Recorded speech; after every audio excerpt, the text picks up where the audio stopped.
Tsy vitsy ny Malagasy amin'izao fotoana izao no miditra amin'ny sehatry ny fiompiana ny tanjon'ny orinasa LFL moa dia isan'ny hampivoatra ny sy hampiroborobo ity sehatra ity ka hahatonga izany avita hamelona fianakaviana maromaro ity orinasa iray ity dia mikarakara ny amin'ireny sakafom-biby fiompireny.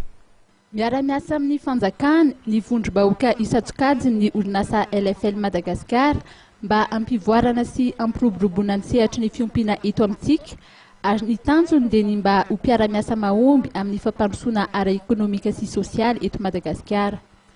Nahazo ny fanamariana ISO 9000 en 2008 ny volana aogositra lasa teo ny orinasa mpamokatra provandy LFL Madagascar ka nampafantarina omaly teny nanisana izany.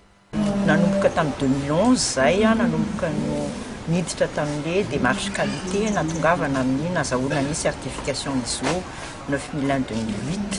Ny certification io moa zany dia tsy inona fa fanamariana fa ny fomba fiasanay na eo amin'ny famokarana na eo amin'ny sehatrasa rehetrarehetra hatrany amin'ny fitantanana ny mpiasa, ny rafitra famatsiana, ny rafitra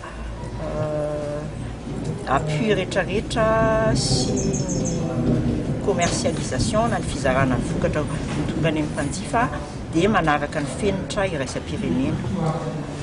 Ezaka manokana zany io nataonay mba hanomezana fahafampony mpiompo moa zany izay mpiara-miasa aminay mivantana, mpanjifa mivantana ny vokatray.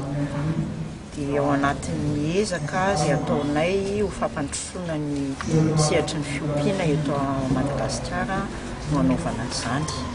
Nampafantarina tamin'ity fotoana ity ihany koa ireo vokatra vaovaon'ny orinasa. Anisan'ny olana sedraina izay mampiaka-midina ny vidin'ny provandy raha ny fantatra ny vidin'ny akora fototra. Ny vidin'ny katsaka 800 ny akora ilaina amin'ny fanamboarana ny provandy no mibaiko ny vidin'izany sakafom-biby izany.